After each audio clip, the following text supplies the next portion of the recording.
Mag-rice muna. Mamaya na yan.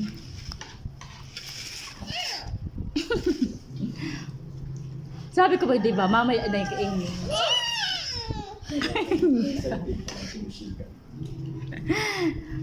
Bakit ayaw mo kumain ng rice? Bakit po?